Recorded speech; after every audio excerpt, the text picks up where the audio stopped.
Hey guys, Tara Jane here. So I really hope this is recording under my microphone instead of my laptop, but I guess I'll just see how it goes. Um, so I know it's been a while since I've updated, but I'm still in recovery. I am currently at 85 days without behaviors, so that means no binging, no purging, no diet pills, no laxatives, no restricting, all the fun stuff. There has been some emotional eating and stuff, but it's kind of just a packet of sweets or something, like M&Ms or some s'mores or something like that. Like I know I'm having more sweets at night type of thing, but overall it's really not that bad. I did peek at my weight the other day because the person who weighed me didn't hide it, and I was pretty much devastated because I was hoping I'd lost something because I hadn't binged, but I'm still like the biggest I've ever been in my entire life. So that's really disappointing. Um, so last Monday, I thought was my last day of program. Um, Recently, I've discovered that I have 2 more days, so I'll be using that next week. Um, and I was planning on going to trauma group on Tuesday to share my story, but I think I'll be doing that this week. And this is kind of what that video is. Um, Kind of my rehearsing, because I've outlined everything. I outlined everything Monday night, and I got 20 pages. um, yeah, when I was done, my hand was just like super swollen and it was terrible. Um, but yeah, so I wanted to get the good stuff out of the way first. 85 days, woohoo! And I think I'm at like 103 without binging, so that's pretty cool too. Um, it's been hard, but hard as fuck, especially because I'm like actually dealing with the trauma stuff now. And I want to engage in behaviors because I don't want to feel these things. But at the same time, like, I know it's healing, so fuck it, I'm gonna go and do it because I need to. Oh, and another good thing, I had a second interview last week, so I'm really hoping on Monday I have a job. That would be awesome.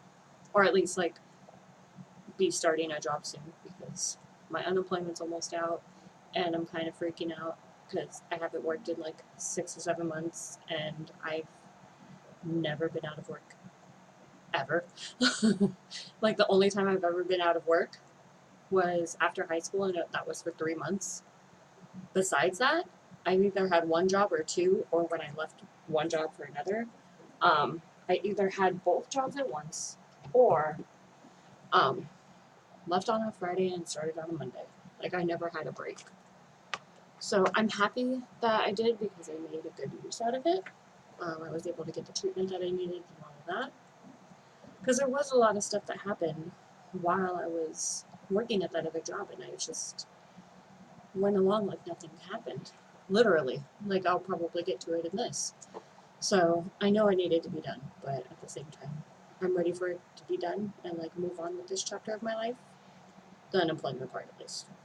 So, I will get into the story. Um, so basically, my trauma started before I was even born. Um, my mom was bedridden for stress reasons. Um, Basically, like, my sisters were out of control. My dad was beating them. It was just chaos in the home. He was drinking heavily, smoking pot. They were both like 2 pack a day smokers type of people. Um, I heard from him later that he was doing coke, but I don't know if it was at that time. So obviously, got some issues in the family. My mom is under so much stress that they have to have her bedridden because they're afraid that she's going to lose the baby, me. So already I'm off to a great start. um, Once I was born, well, I found out once I was born, like, my mom held me for like a couple minutes and then went outside for a cigarette. So I thought that was really sweet. Um, Sometimes they couldn't afford formula or food, but they always made sure to have pot, beer, and cigarettes. Um, I'm guessing my grandparents are the only reason I had food. Otherwise, like if it had just been up to my mom, and I don't know what would have happened, to be honest. When I was 3 years old, I ended up contracting meningitis from my sister. Um, my mom doesn't know if my sister had it or not because she never took her to the doctor. Basically, my two sisters were from her previous marriage, and he was super abusive to my mom. So I think they were kind of the leftovers and the reminder of her mistake. So she treated them like second class citizens. Um, to the point where my sister's fever was so bad that she saw the dining room chairs on fire. And I think I remember hearing her say something about witches on fire too. But I could be wrong. I don't really remember a lot from that age, and I'm very happy I don't remember the meningitis. Because basically, I got that from my sister, and um, I got real sick real fast. They took me to the urgent care, and they gave me some kind of shot. Went back home, and the next day I was purple and not breathing and having seizures. So obviously, they took me to the emergency room. Why they didn't call an ambulance, I don't fucking know. But at least they took me to the emergency room. If she had been with my stepdad, I'm pretty sure like she would have taken me to the doctors at that point. Maybe I hope, but it's kind of hard to tell. Anyways, they did a spinal tap and all that fun stuff and realized that I had meningitis. I don't know if it was then that they realized it was the meningococcal meningitis, but I was life flighted to like bigger hospital, and they had to stabilize me first. And from what I've read, that kind of means that they have to like restart your heart. Because I guess if you're legally dead, they don't want to have to pay for a life flight helicopter. Is my guess. I could be wrong. I don't know, but there's a possibility like I was dead for a minute or two, but I was well on my way out. I was fucked. um, the meningitis had like there was 22 kids at the hospital when I had it, and 20 of them ended up dying. Um, my mom said that she spent every day at the hospital with me, and every day she would hear parents screaming because they had just lost their baby. And she knew that I was going to die and started to grieve for me and told God that it was okay to take me. Um, so one other, so 20 kids died. The other kid had her arms and legs amputated. And I walked away with a lazy eye. Like, you can't even really tell. If you look, you might be able to see that one of my pupils is bigger than the other. But it's really pretty hard to tell. So I got very lucky. Thank you, doctors. I think part of the reason that also helped is that I was one of the older ones. I was 3, everybody else was a year or younger. So that definitely helped. Um, hmm. So I started school a couple years later, and I think my teacher called CPS like one of the first days I was there, or at least like complained to my mom that I was walking funny. Uh, I remember her asking me like, "Are your shoes too tight? Like, what's going on?" And I was like, "Maybe I don't know because I don't know what to say." Um, so they thought like I was wearing improper shoes or something, when really my mom just waited until the very last possible minute to give me my shots. And I think I got like 10 or 15 shots in one day. Uh, and they ran out of room on my arms, so they had to do it in my thighs. I remember the doctor was such an asshole. It was the last one, and I had been good the whole fucking time. Last one, and he's like, okay, don't move. If you flinch, I have to start all over again. And I remember just being absolutely mortified, just like, oh my god, I don't want to do it again. So yeah. Um, so yeah, that was like the beginning of school. I remember my dad always picking me up from school. We'd go home, we would watch cartoons. Um, in school, like, I had friends. I wasn't like picked on or anything. I was somewhat popular. I mean, it's kindergarten, but like, people seemed to like me. Um, then the teacher started to notice that I was clumsy and couldn't really see the board. So they took me to the eye doctor, and they realized I was almost blind in one eye. So this was from the meningitis, as I had said a little bit ago. Um, so I was gonna need glasses, and apparently my mom couldn't afford it, and I don't know what she would have done without my aunt, because my aunt paid for those glasses, and I'm so grateful for that. And I'm sad that she's passed away, and I never like got a chance to like thank her for everything that she did for me. I hope she knows, but my mom just twisted everything with her and like put it in my mind that she was like mean and evil and stuff. When really my mom was just, you'll see. Um, so second I get back to school with those classes, I start living the torture of being bullied constantly, ruthlessly. I had no friends whatsoever. Like everybody just hated me because I had glasses. I mean, don't get me wrong, they were like big brown pop bottle glasses. Not the most attractive. Kids are fucking assholes. Um, I remember not too long after that, maybe in first grade, or maybe the end of kindergarten, my mom started telling me that she was really miserable. And she wondered what I thought if her and my dad separated. And I didn't really know what this meant, but I just wanted her to be happy. So I said, like, of course, I just want you to be happy, Mom. Um, I remember him leaving with just a few things, like his truck and maybe some bags, but she kept everything, given she did buy the house before she met him. Understandable. Most of the things in it were there before him. Understandable. But he lost everything. And I remember like wanting to go with him but couldn't and just crying. And like I remember sitting on like top of like the love seat, like on not where the seat is, but like on top, just like crying hysterically. Well, not even hysterically, just like probably quietly.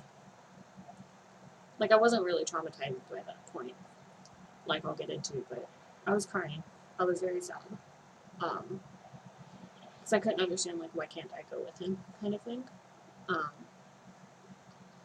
and apparently him and my mom had reached an agreement where basically if he didn't fight for me, then she wouldn't make him pay child support. So he took it, and he was still allowed to visit or have me visit there or whatever. But he didn't have an apartment for very long. I really don't remember how long he had it. Maybe 6 months, but soon enough he was homeless and living on the street for pretty much the rest of my childhood. Obviously, can't go visit dad while he's living on the street in a like back alley behind a liquor store. So, and he's not gonna come visit when he's so ashamed of everything that he is or was. So he stayed away. Um, my mom, now being single, actually started to spend time with me. I remember us playing puzzles and all that stuff. Actually having like a good time. My sisters were never really home because they were already. If I was 6, they were 14 and 16, so they were off like being crazy. drinking, doing drugs, having sex, running away, getting arrested. Remember having to pick them up from the jail like a few times on Saturday morning, and I had to miss my cartoons. That was so sad. But like it was just crazy. But like my mom and I had each other at least. But it didn't last long. It lasted maybe a month, and soon enough, she was dating my stepdad. And a month after the divorce was final, they were already married. And I don't remember when the abuse started because it's kind of all just like a big blur. Um,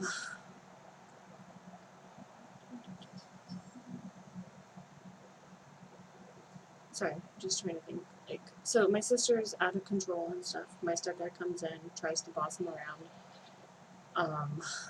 and they're not having it. They get worse, and his anger was extreme because she left drunk for somebody who was doing that, and towards like the beginning of the relationship, she lost a lot of weight, and I'm really wondering if she did anything like meth or something.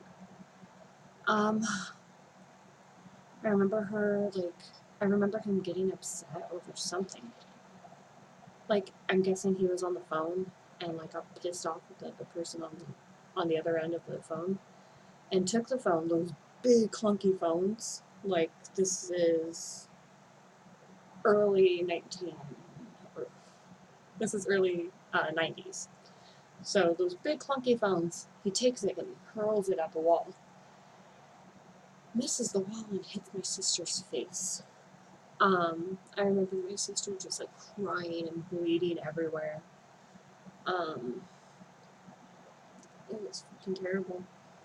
Um, and then like I remember the same sister like had just broken up with one of her boyfriends, and um, it was just me and her. I was in the room doing homework, and she comes in, and she's like, "Get down on the ground." I was like, "What?" She's like, "Be quiet." Shh.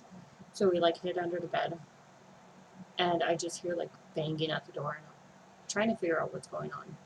She had broken up with him, and he came like knocking on the door and trying to get her back. So bang, bang, bang, bang, bang on the door. Finally, it stops. She goes and she looks, sees him go to the back of the trunk of the car, and come out with a gun.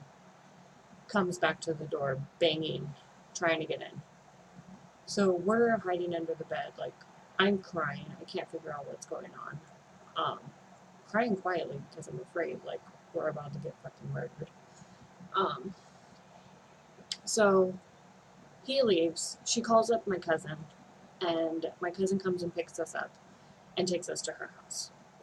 Um, when my stepdad and my mom get home, they are freaking out. They're like, my sister let them know like where she was, what happened, and they were so pissed that we left. And it's kind of like, really, you would rather have us stay with the guy who's like trying to break in the house and kill us, kind of thing. Why my sister didn't call the cops, I don't know. But anyways, um, that was fucking terrifying. And then for my stepdad to like yell at me for leaving, it was kind of like, I'm like 7, you know what I mean? Like there's a guy with a gun. Sister's telling me to leave with her. Like I'm not gonna. Whatever. So he's just out of his goddamn mind. To the point where one day my sisters had friends over, and they weren't even in the house. They were on the front porch.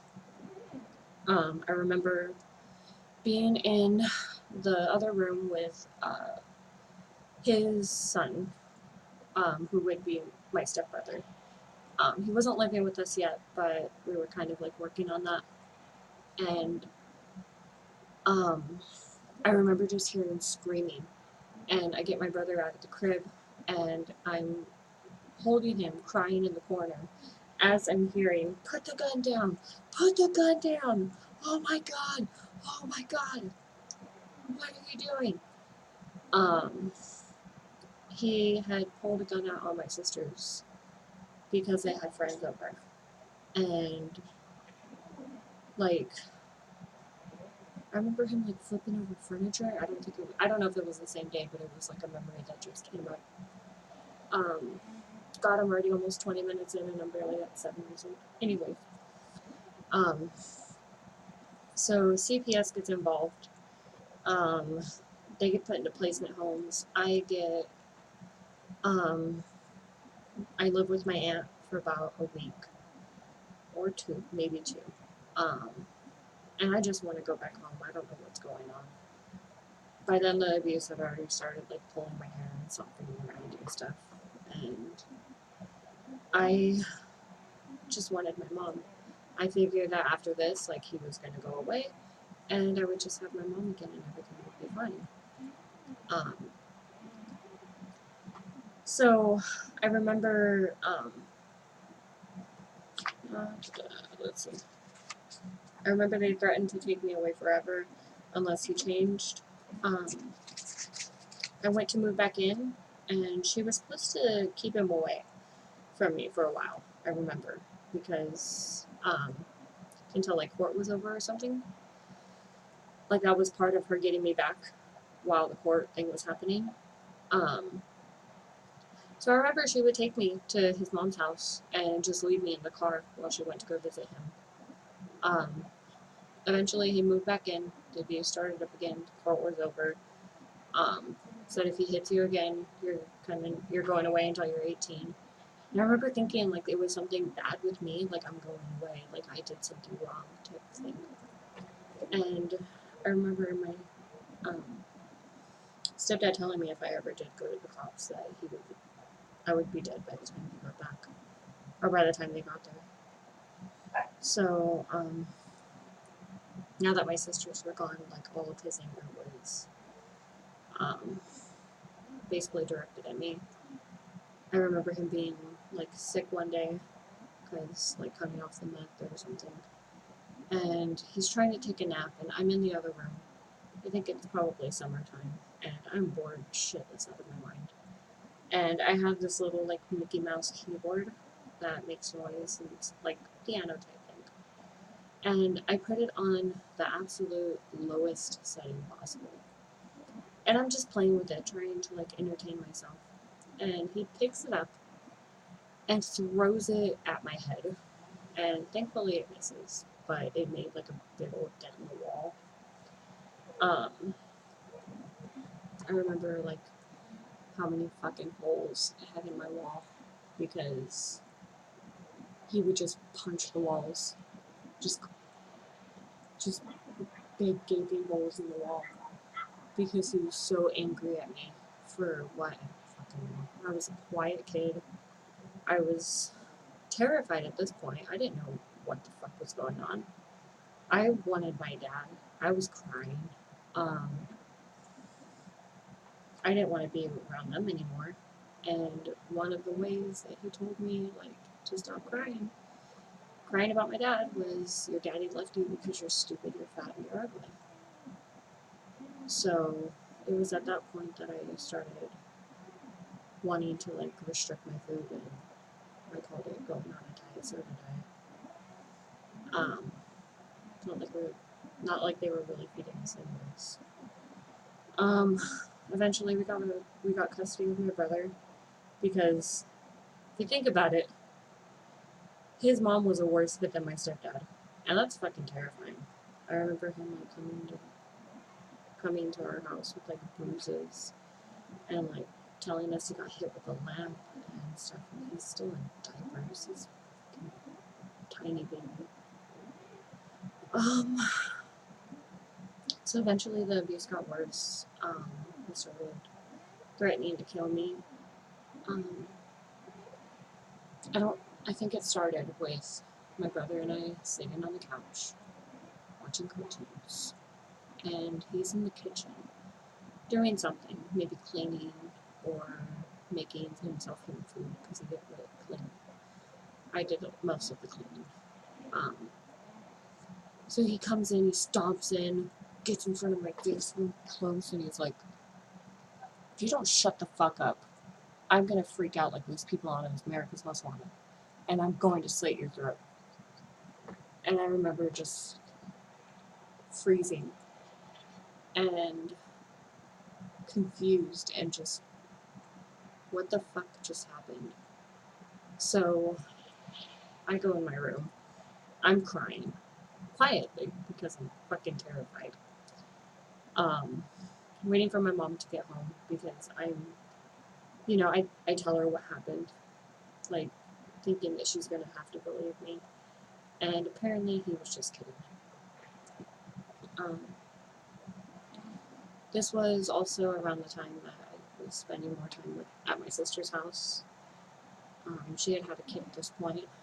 Uh, there was issues between my mom and my sister and everybody when she was having the kid, and I wasn't allowed to see her. And she went to my grandma's house when I was at my grandma's house when I wasn't supposed to see her, and I remember locking myself in the bathroom because like they had tricked my family and been like, just come to grandma's house for the night. So I did, and she was there.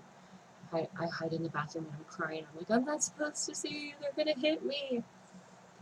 Um, so eventually I come out the bathroom and I'm visiting with her and I'm crying and stuff. Did a lot of crying. Um, anyways, so my stepdad finds out when he picks me up and he said, "You're never allowed to see your grandmother again." And thankfully it was fucking wrong because fuck him. So I was seeing my sister again, and this was around the time that her husband started molesting me. No, her boyfriend, because they weren't married at the time. Because I got to be in their wedding, part of their wedding party, her bridesmaid, standing up there watching her get married to the guy who's molested me, and crying because I want to, when they're asking, like, speak now or forever hold your peace thing, and I'm sitting there thinking, like, do I do it? Do I do it? And, like, those words never came up. I guess I just saw it in, like, movies and stuff. And even if it would have, I would have probably never said anything because I was so scared. Ended up, like, hitting her that night. She spent the night at my mom's. Um, yeah. So this was all, like, 6th grade or before. 7th grade is when, like, he started, yeah, he was threatening me more, pretty much pinning me against the wall with a knife or a fork to my throat, which was always weird, but he would get it against my throat and say, like, if you don't shut the fuck up, I'm gonna stick this in you and turn it. So I always imagined, like, my throat being, like, my vocal cords being turned into, like, spaghetti, which kind of makes me laugh now. Not right this second, but, right. Later that year, he actually tried to drown me in a kiddie pool. Yeah, we had a little kiddie pool in the backyard. I was sitting in it alone, just trying to keep cool because it was fucking summer in Southern California. And he basically, like, gets my head, pushes me into the water. And if he would have just, like, left it at that, that's already kind of, like, scary because he's fucking crazy. But when I try to, like, put my head back up, he pushes it down again. And then, like, starts to smash my face on the bottom as I'm, like, trying desperately to, like, get out or push myself back up. And I start, like, swallowing water and like, my nose hurts because it's being smashed into the bottom of the pool. And I remember him finally letting go and running to the backyard, running to the porch, like the back door, screaming for my mom, telling her what happened, and him coming in behind me and just being like, "It was just a joke. It's funny."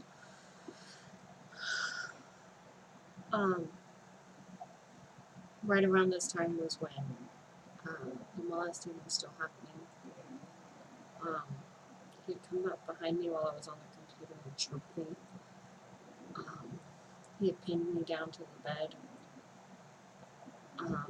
tried to undress me in front of my brothers and nephews um, after we went swimming. And I think that was the same day he might have gotten me on camera, because he wanted me to use his bedroom. He was trying to do it. He wanted me to do it in front of him at first, and I said no. So he's like, okay, just use my room. It's fine. So I used his room, and the video camera that we had used earlier in the day was in the corner, and the red light was on. And I remember trying to move the camera to see if it was recording, but I was too scared. Because what would I have done anyways? So I still don't know.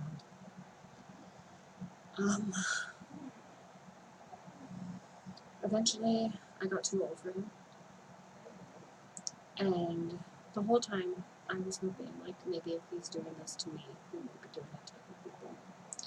Maybe my nephews will be safe, maybe other people will be safe, because apparently this is what I'm here for. And eventually he moved on to my cousin's stepdaughter. He ended up going to jail for that, and my sister ended up blaming her for what happened, that she was a homewrecker and a slut, and she wanted it, and she manipulated him, all at 12 or 13. So, we had also found out that he had molested a boy cousin of mine, and nobody believes her, because I'm not gay. So the abuse continues, the neglect continues. I'm never taken to the doctor. I have asthma. I have chronic chest infections. I have chronic yeast infections. Because I'm not allowed to brush my teeth, because it had to be over the toilet. Our sink didn't work. His tub was full of water that he would soak in, and we couldn't drain it to brush our teeth. And we couldn't use the kitchen sink. So, it was always just over the toilet or nothing. So most of the time it was nothing. I wasn't allowed to shower. I was yelled at every time I showered. Not just hurry up. It was bam, bam, bam, bam, bam, bam, bam, hurry the fuck up. What do you think you're doing? That type of thing. Wasn't able to wash my clothes. I remember purposely getting black socks, because I was only allowed 2 outfits a year. At the beginning of the school year, and I always made sure I had black socks. That way, people couldn't see how crusty they were. Yeah, the chronic yeast infections were from not being able to clean my underwear, or myself. I had black mold in my room, all over my walls and my bed. At 17, I got one of the worst beatings I had ever had from him.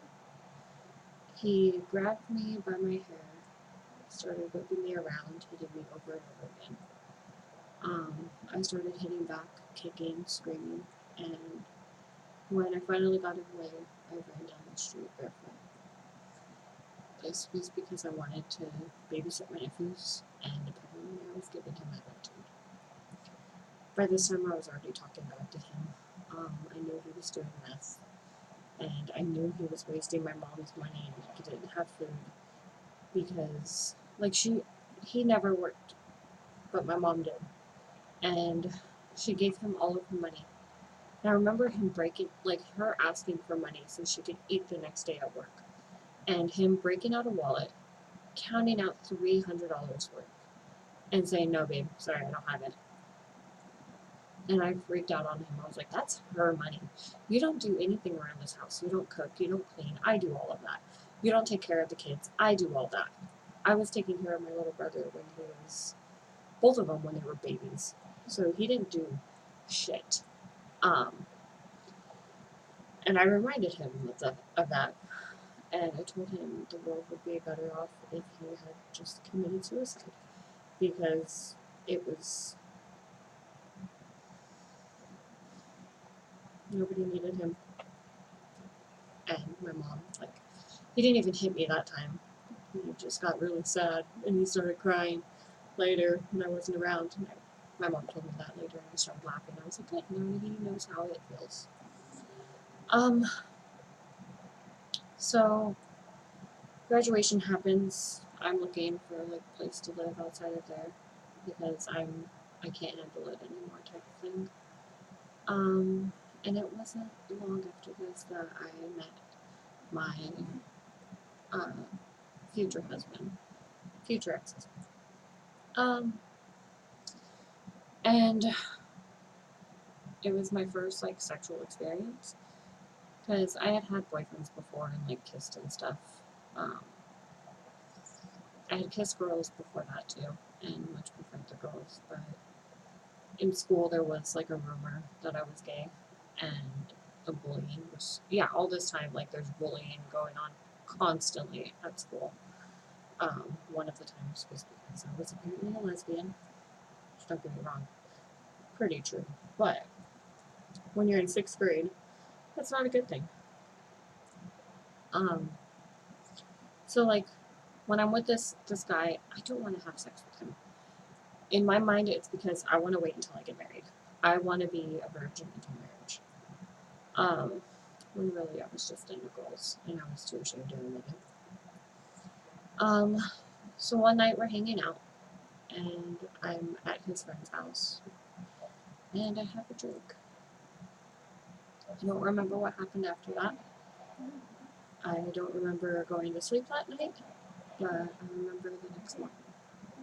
And I woke up next to him with his friend not too far by, or not too far, like, not too far away. Bottomless. Pants and underwear on the other side of the room. And I'm fucking freaking out. I start panicking. I ask him what happened. He said nothing. And he swore nothing. And I wanted to believe him. But for weeks after that, his friend and him kept making jokes that I was going to end up pregnant by one of them from sitting on the toilet seat. So I think that night was Valentine's Day, and he had given me a promise ring. And I really wonder if he thought one of his friends might have had him believe that he was owed something that night. But I don't remember what happened. And I'm guessing he raped me. And maybe even his friend too. But I never went to the doctor for it.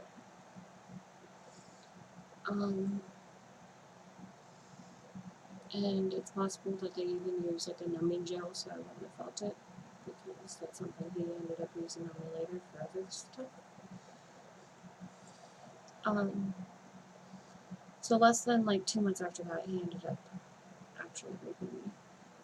I didn't call it rape at the time, not for years afterwards, because I never said stop, I never hit him, I never like struggled type of thing. But I didn't say yes, and I didn't want to, and he knew I didn't want to. But we were naked and just kissing because I was like, I want to work up to this. Like, I'm not ready. I'm not ready. So we're just kissing and stuff, and he just takes it and puts it in me. And I remember us fighting right afterwards because he didn't think I was a virgin. And he was like, it went in too easy. Are you sure you're even a virgin? And I said, well, yeah, unless there's something I don't remember. And he kind of just went quiet. Years later, when we were having one of our really bad fights, he ended up breaking down and crying and saying, I did this to you. The first time we were together, I raped you. and I defended him from himself. He admitted it to me, and I'm still trying to like say no, it didn't happen.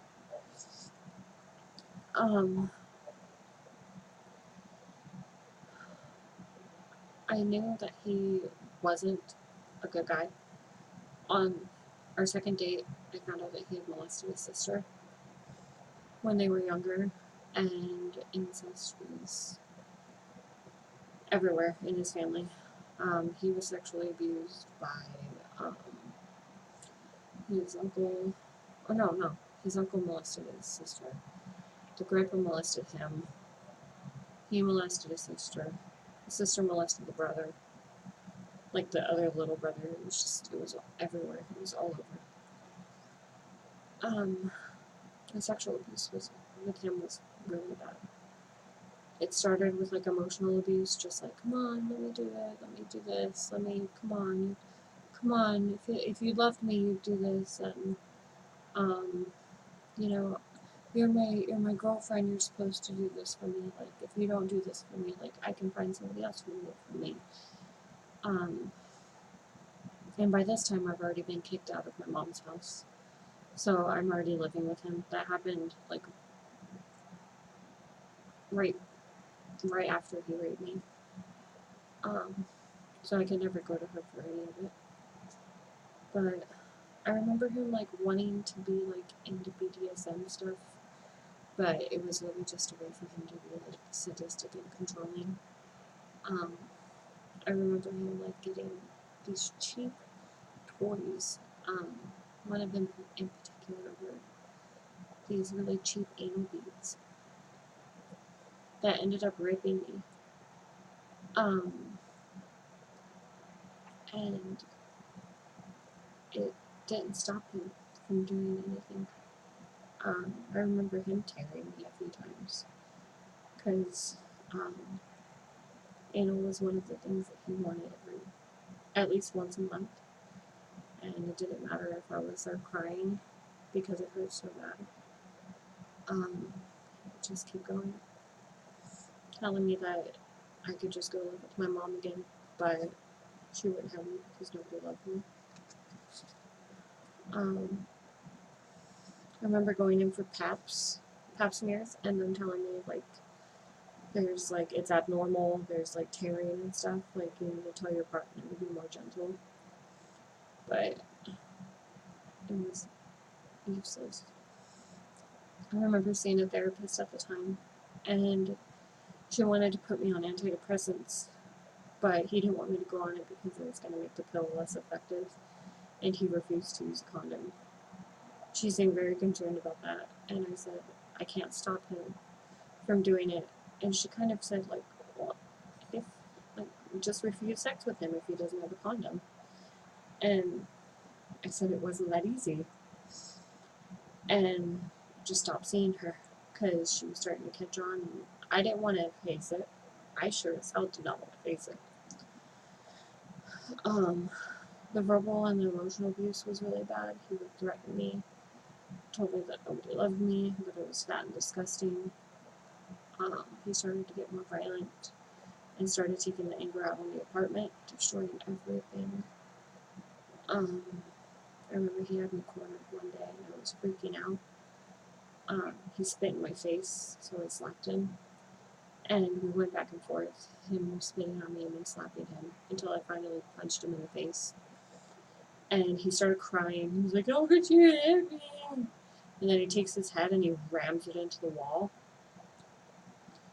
I remember him holding me down when I'm having a panic attack and screaming in my face, saying that he wanted to beat me to death. He tried to run the car off the road once to kill us both. Another time, I tried to get out of the moving car because I think he had hit me or something. And it was in a parking lot, so he was going like 2 miles an hour. So he slams on the brake, and my face goes flying into the windshield. I think I like ran across like a 4-lane intersection around this time, like, because I wanted to kill myself. honestly.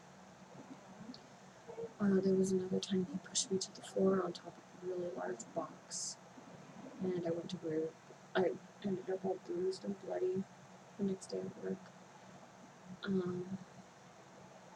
There was a day that I tried to take my own life with pills and ended up in the ER, and he told me that he wished I had died. So like right around the time that we start getting together, he like goes to my dad. He finds my dad and starts talking to him and reintroduces us. And we were already married at this time because I didn't have insurance and I needed insurance. So we got married,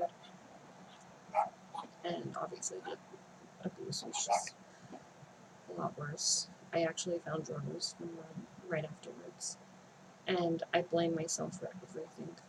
I blamed myself for me being fat when I was 150 pounds, that I was unlovable, that I was terrible, that I need to give myself to him more rather than him just taking it. I need to do this, I need to do that. And he was perfect, and he was this, and he's so amazing, and he puts up with me. And finally at 22, my dad died of alcohol abuse. I was on my way to the hospital to see him when I got the call that he was gone. My ex had taken so long to get ready that, and like get stoned, I had to drive us, like, because I was hoping he would drive. Like, can you deal with this? Because I can't, I can't. So, I get the call that he dies, and I'm driving, and I start freaking out. I don't know where to go. I don't know what to do. And I'm down the street from the hospital. Same hospital I was born in, actually.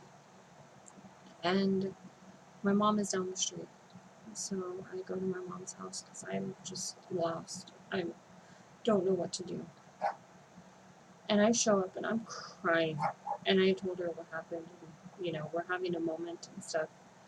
And she's hugging me and stuff. And then we start to hear yelling from the other room. So we get up and we go in there, and Pat and Will are fighting.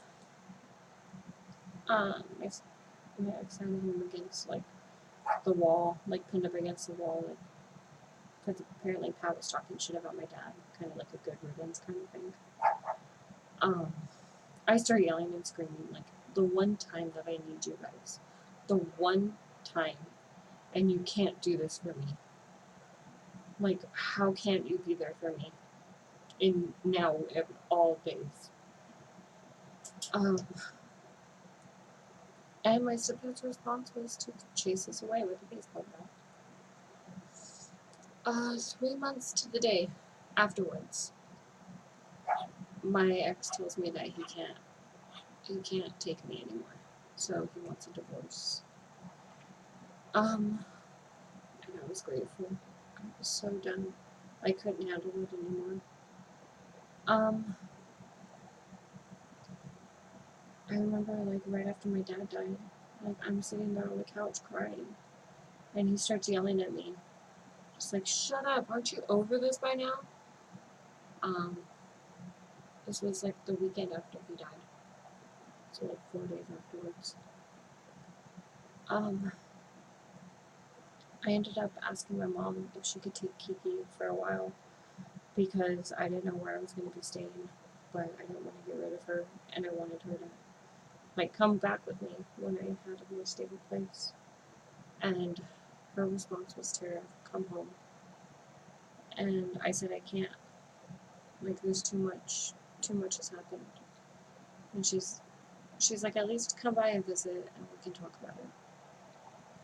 So I did, and my stepdad was clean. He had been for a while, and was remorseful of everything that he had done. So I decided to move back in, and things were good for a while. Besides my credit being shit, and like him stealing, or my ex stealing my identity type of stuff. Excuse me. So finally, a couple months later, I actually find somebody else, and he was good to me. Not long afterwards, I moved in with him, got my fibromyalgia diagnosis, and started taking tramadol. And the boyfriend was very encouraging about this because he wanted me to feel better. I ended up on a lot of painkillers, and he just kept encouraging me to take more.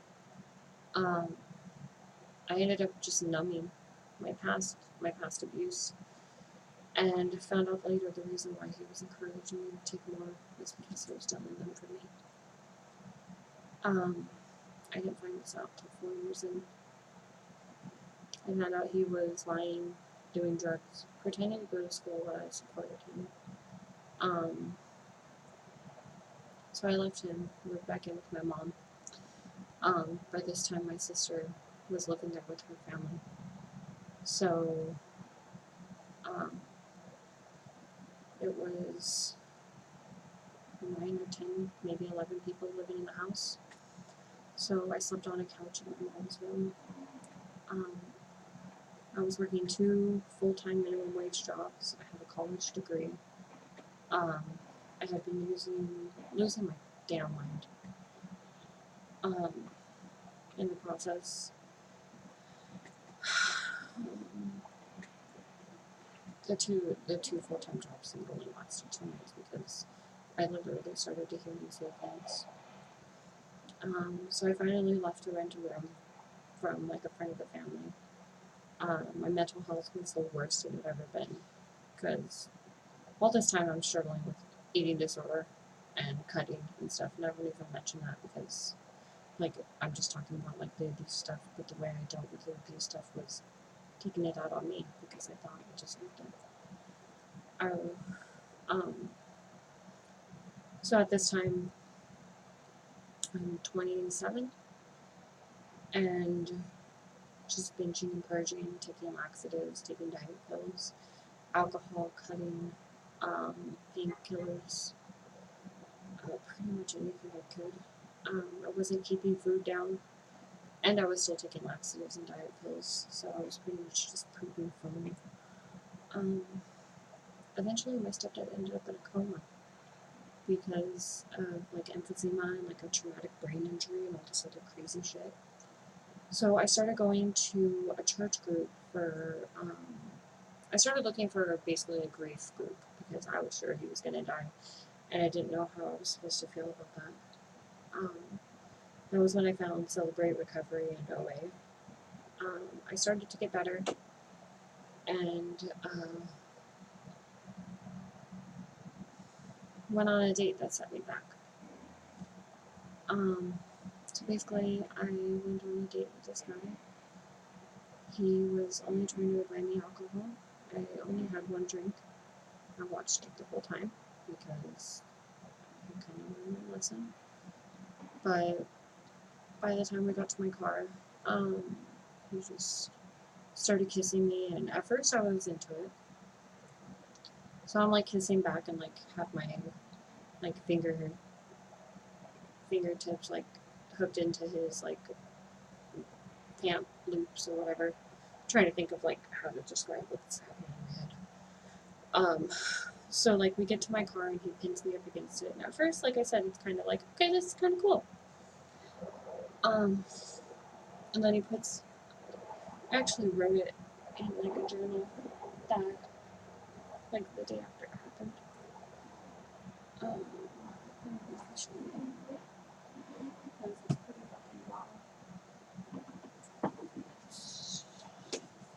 Let's do that.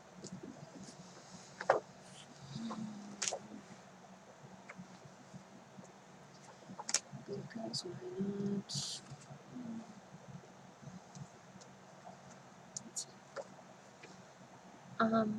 I'm so upset, depressed, and I feel sore, hurt.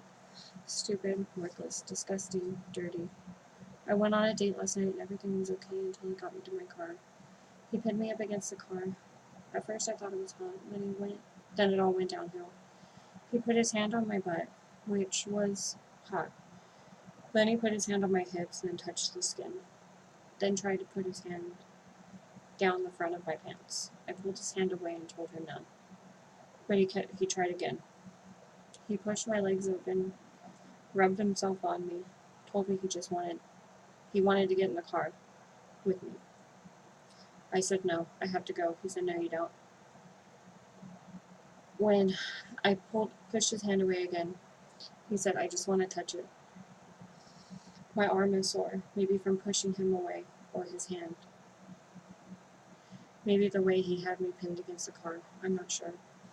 I posted about it afterwards on Tumblr because I was so upset. People are telling me to report it to the police, but I'm scared they'll say but I'm scared. They say it was assault, but I don't think it was bad enough. And maybe I have led him on, or deserve it somehow. I feel like God is punishing me because I wanted to get laid tonight. Part of me wanted to get laid tonight. Last night. I feel like I deserve this. I liked it at first. I didn't yell or slap him. We were in a parking lot and he was bigger than me. Maybe I shouldn't have parked in the parking structure. So that was kind of a recurring thing in my whole life. That I deserved it. And I think that's because it's something that rang in my head because my mom had said it to me. When I had talked about the abuse with my stepdad, that was one thing that she constantly said. And you must have done something to deserve it.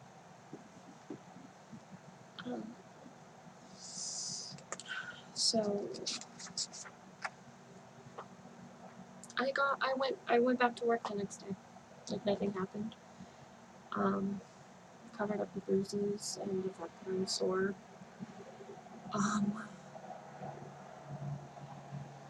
And like a month later I forgot any of it had ever happened. It was a few months later that I finally decided that I was gonna date women. I knew I'd like girls forever, but I was too scared to date. I met a girl and I fell hard for her. And I finally realized like why it never felt right with men. And I realized it wasn't because I was a prude. It was because I just wasn't into boys. But I wanted to choose to be straight. So I finally came out to my family. I lost most of them because of it. They didn't want that shit around their kids. Her and I didn't last, but I did start dating a woman after her and was a lot happier. I finally felt like me. Eventually, the church that I was going to that had the grief thing started bashing gays. So I went and searched for another one. Found an LGBT friendly one. But soon got annoyed with the whole Jesus and God thing. That was when I finally took a look at myself and really sat down and wondered what I believed in. So I decided to read the Bible because I didn't need a church to tell me what, blah blah blah. So I started reading the Bible, and I realized I don't believe in it at all. I used to believe that they were good metaphors and symbolism and all that stuff, but then it was all bullshit to me. So I think I realized that I just wanted a community, a family type of thing, supportive people. So I started looking at BPS meetups, and that's where I found the friends that I still have today. I stopped thinking that I had something wrong with me, that I deserved the abuse. I stopped thinking that they were tests from God or punishments from God, and just part of my life that were shit, and people being shit. can't remember if I met my current boyfriend over a podcast, and eventually we fell in love. Right before that, I was severely depressed. It was like right after the sexual assault, like a few months afterwards, like my mom invited me to a barbecue, and I told her I can't go. My PTSD is too bad, and I can't do it. And her response was, "Oh God, we're gonna go through this again. Evil stepdad Pat and mommy dearest. When are you just gonna get over this?" So I finally broke down and I said, "It wasn't just you. It wasn't just him. It was the people who hurt me when I was trying to run away from you." Time goes by, she replies. "What do you mean?" So I finally tell her, I was molested as a kid by Vince. I was raped by my ex-husband. And I was just sexually assaulted in a parking lot a couple months ago. And I hear nothing back. She talks to my sister, and they start talking about it on Facebook. Like it's the funniest thing in the fucking world. Talking about how the only memories that I'm gonna have are gonna be of talking to my therapist, and how, like, there was a GIF, or not a GIF, but like a meme of a horse tied to a lawn chair, and it says, "Sometimes the only thing holding you back is in your mind." So I had stopped talking to her after that. Ended up talking to her again for a short, like, for a while. Just really, like, whatever. I remember I went to Christmas at her house, and she, like, sat me down at the Christmas table, and she starts, like, "Why didn't you tell us sooner? We would have gone to the police, and we would have done this and that." And I was like, how do I know that?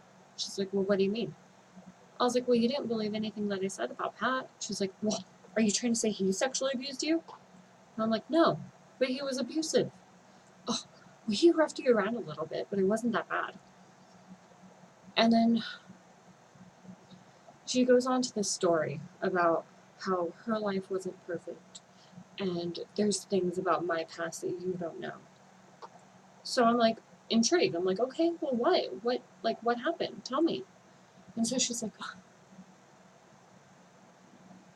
"When I was 16, Grandpa got me a brand new black Trans Am, and I had to take my mom to the grocery store and to the doctor's. He only bought me the car so I could do his errands."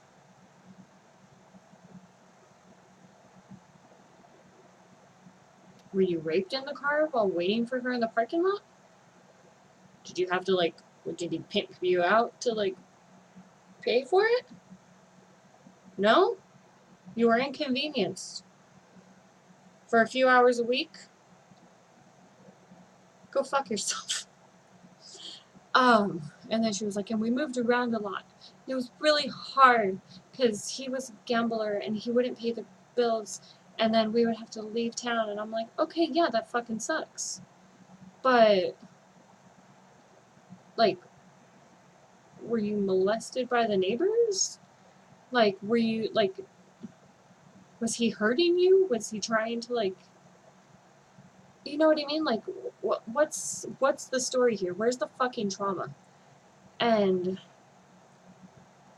she was trying to pass it, and I'm like, "Don't you dare try to compare." And she's like, "Oh, well, I wouldn't. I would never." And I'm like, "No, that's exactly what you're doing. You're trying to minimize mine by bringing up that story." I was like, "Were you molested as a kid? No. Did you have a knife to your throat saying that you were going to have your throat slit?" "Oh, well, that was rude of him. That was rude of him. Okay. I'm sorry. That was rude of him." So I'm crying at the dinner table. I'm ready to leave. And she's like, "But you haven't even opened your presents yet." And I just say, "Give them to somebody else." This was right before I went to Seattle. And at this point, I had already changed everything out of my name. Or not out of my name, but my life insurance policy. I included my roommate because I was planning on killing myself in Seattle. I was planning on jumping from the highest building, and the trip was fantastic. I binged and purged the entire time and was fucking depressed out of my mind, but like, did have fun. And finally, it was like the last day, and I'm like, okay, I gotta do this. It's after the first, the time, like, the new thing is taking effect. If I'm gotta do it now. And I start making my way to the top of that building. And there's a Starbucks, like, more than halfway up. And I get to there, and I get, like, a last drink type of thing. And I'm just overlooking the city, just crying. And I realize there's people out there who are enjoying themselves right now. And I'm about to fuck it all up for them.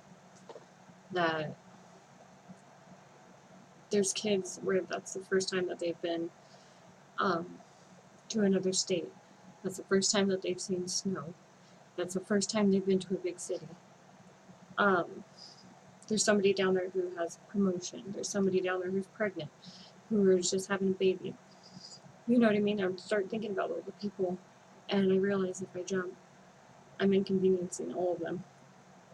And this is because, like, the reason I didn't want to do it here was because I knew my roommate or her son was going to have to find the body, and I knew I couldn't do that to them.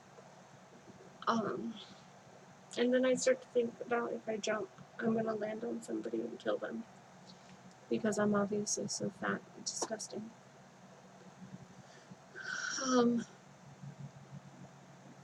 So I don't know. And it was only a few months later that I met my boyfriend in person and fell in love with him. And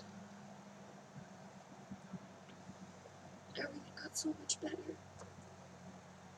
And I'm starting to cry now because it's like a really good thing. Like, he's so good to me. And it still scares me because I'm still expecting something else to happen.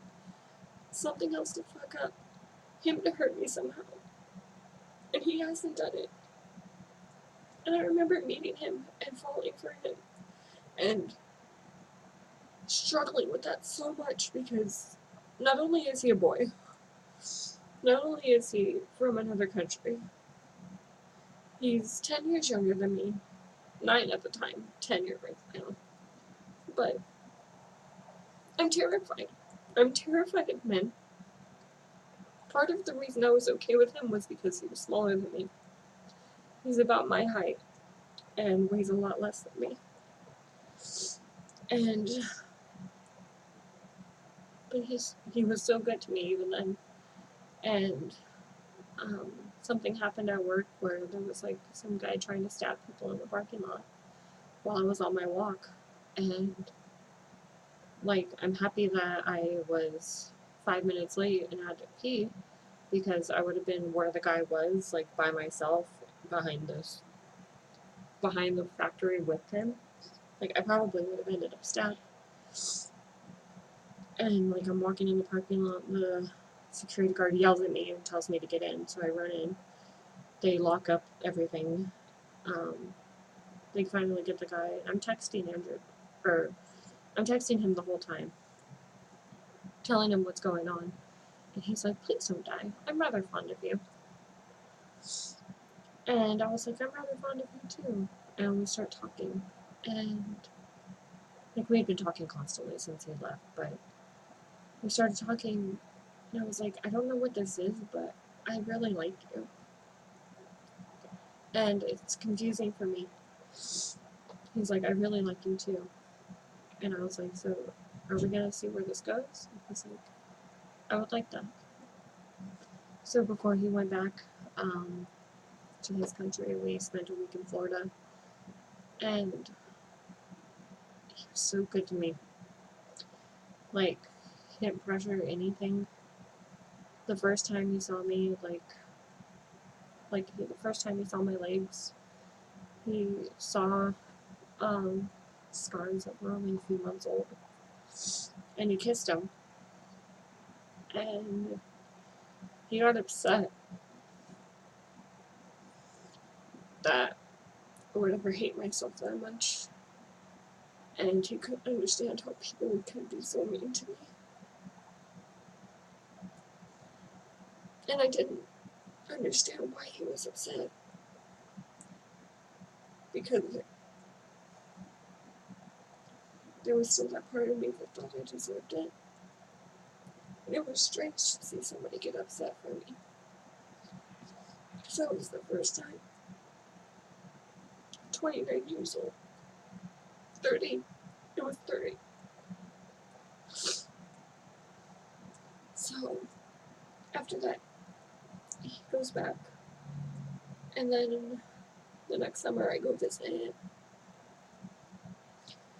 And I meet his family. They're all amazing. So sweet.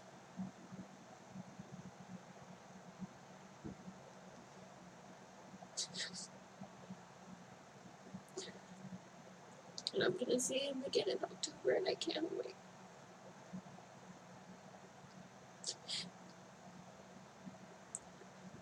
Just with everything that I've been through, I'm so happy I held on. I didn't think it could be this good.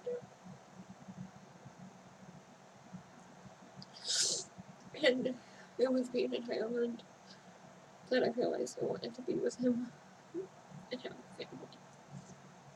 And I wanted to get over this trauma and fully recover. Because I didn't want to continue the cycle of abuse. And I wanted to be healthy for him. And eventually it became a thing of I wanted to be healthy for myself. Because I was tired of holding all of this around. And this video is very fucking long. And I'm sure nobody's gonna watch it. Because that's just ridiculous. And I don't know how I'm gonna share all of this in that meeting. But at least I could try. Yeah, if anybody made it this far, just know you're not alone. And it does get better. And I'm crying.